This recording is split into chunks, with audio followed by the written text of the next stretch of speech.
Welcome to Phase 2, Identifying Warning Signs of Suicide. Today, our objective is to understand that most students who are considering suicide give warning signs. To understand how to recognize these warning signs of suicide, and to understand the importance of responding quickly and referring a suicidal student to an adult.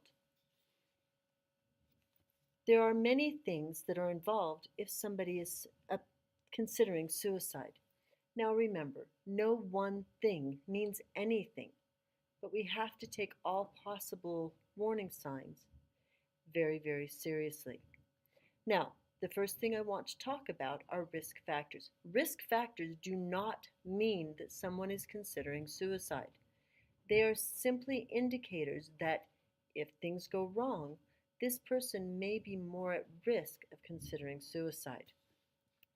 Some common risk factors include having a history of previous suicide attempts, having a history of clinical depression, having impulsive or aggressive tendencies, when someone is becoming isolated, when there is a barrier for them to receive mental health treatment, someone who has experienced a loss, someone who has easy access to lethal means, someone who is being bullied or abused or experienced prolonged and stressful life events, and knowing someone who has attempted or died by suicide. Any and all of these are common risk factors. Has been observed is that people who commit suicide usually have one or more of these risk factors in their lives.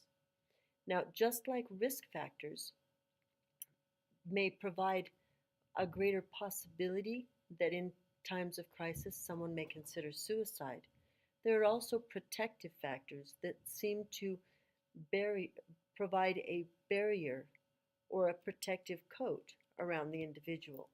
Some common protective factors are having easy access to clinical interventions, receiving mental health care, feeling connected to friends, family, and the community, possessing problem solving and conflict resolution skills, having cultural or religious beliefs that discourage suicide, and having a positive family environment. All of these act as a barrier or an insulator when someone is having a hard time that would prevent them from considering suicide. Now, as a Hope Squad, there are many things that we are not capable of providing. But let's go back and take a look at these protective factors and identify which ones that we could, as a Hope Squad, influence.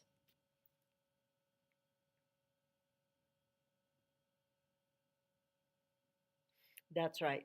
Feeling connected to friends, family, and the community, possessing problem solving and conflict resolution skills, and a positive environment. These are ones that we have absolute control over. Part of the ways that we can do this is by just being a friend and teaching others the skills that you are learning as a part of Hope Squad. Now, the next things that I want us to look at are the dangerous signs. These are the warning signs that we must take seriously. We're going to use the acronym DANGEROUS. D, displays of depressed or extreme moods. A, acquiring lethal means. N, no more interest. G, giving away prized possessions. E, exposure to suicide. R, reckless behavior. O, out loud expressions of suicide.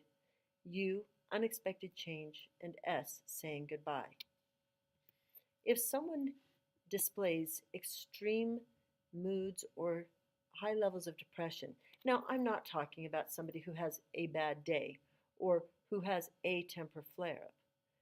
But if you're seeing this and you're identifying a pattern, that's when it becomes dangerous.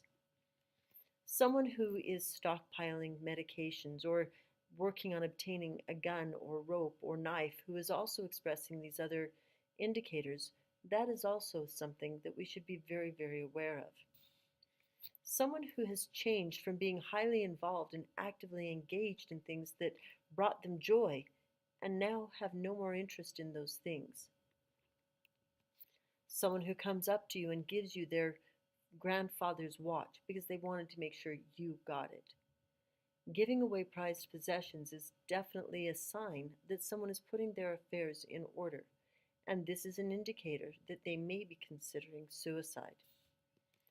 People who are exposed to suicide, either through family or friends, are more likely to consider it as a possible option.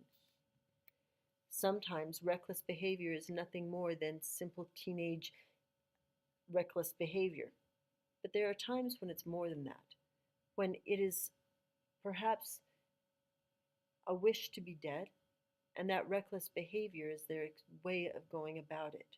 So, someone who's engaging in extreme reckless things beyond what you would think of as being normal for a teenager could be a warning sign. People who give an out loud expression of considering suicide. I can't go on. Nobody would miss me if I weren't here. I'm thinking of ending it all. Sometimes this is just too much and I want to get off. All of these are warning signs that we need to take seriously. An unexpected change. If somebody was highly involved with their community of faith and then all of a sudden isn't, or sometimes even the other way around. But when you see an unexpected and dramatic change in behavior and mood, it is something to be aware of. A key indicator is oftentimes saying goodbye. People sending texts or things like that, which certainly could be interpreted as a goodbye, is definitely a sign that we should take seriously. Remember, if you observe these warning signs, tell an adult. Remember, we are not asking you to be counselors. You're our eyes and our ears on the ground. So, remember, you can make a difference.